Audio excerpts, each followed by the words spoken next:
Saya yakin saat ini pasti kalian udah banyak kan yang langganan streaming service kayak Spotify, Apple Music, HBO Go, atau Netflix. Nah, dalam pengelolaan ratusan atau bahkan jutaan file musik dan film tersebut, itu merupakan salah satu contoh penerapan konsep perpustakaan digital. Selebihnya seperti apa, nanti kalian bisa pelajarin di jurusan ilmu perpustakaan.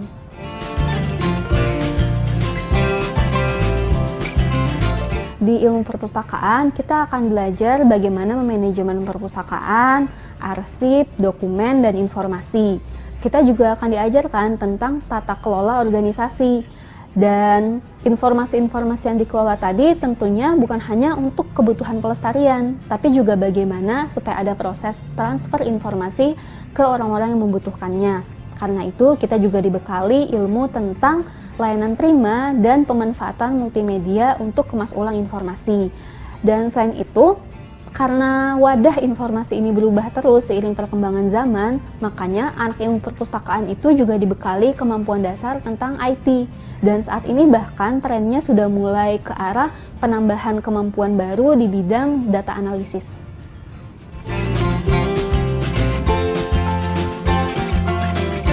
Tiap organisasi itu pasti menghasilkan informasi. Bahkan kalau kita mau bicara lebih dalam, selama manusia masih ada, itu pasti manusia menghasilkan informasi dan pengetahuan. Maka dari itu, selama masih ada informasi dan pengetahuan ini, maka alumni ilmu perpustakaan dapat berperan untuk mengelolanya. Kemudian kalau untuk prospek kerja, secara garis besar yang memang sejalan dengan jurusan ini ada dua profesi. Yang pertama pustakawan, yang kedua arsiparis. Kalau untuk pustakawan, biasanya akan kembali lagi ke perpustakaan nasional, perpustakaan perguruan tinggi, perpustakaan sekolah, perpustakaan umum, dan perpustakaan khusus. Dan nanti bisa jadi pustakawan PNS ataupun pustakawan swasta.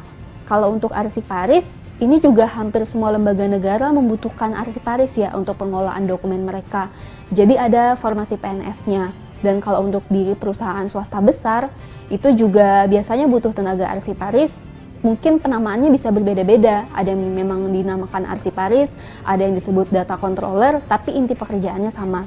Di luar dua pekerjaan ini bisa juga sih biasanya menjadi sekretaris atau pekerjaan administrasi di bidang perkantoran atau jurnalis juga bisa.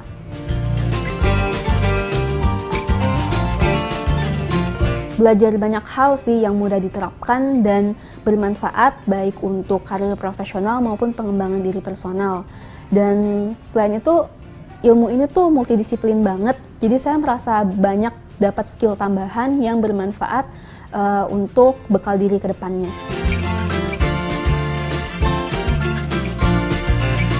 Mungkin banyak orang berpikir kalau ilmu perpustakaan itu cocok untuk orang yang introvert.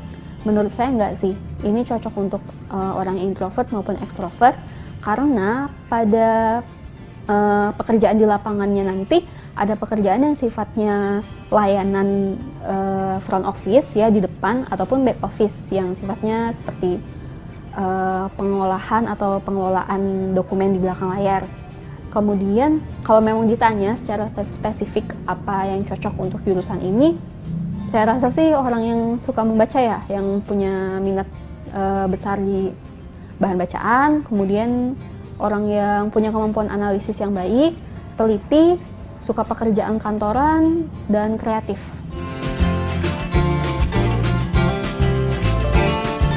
Apa yang saya sampaikan di video ini mungkin belum bisa memberikan gambaran yang benar-benar utuh ya tentang jurusan ilmu perpustakaan.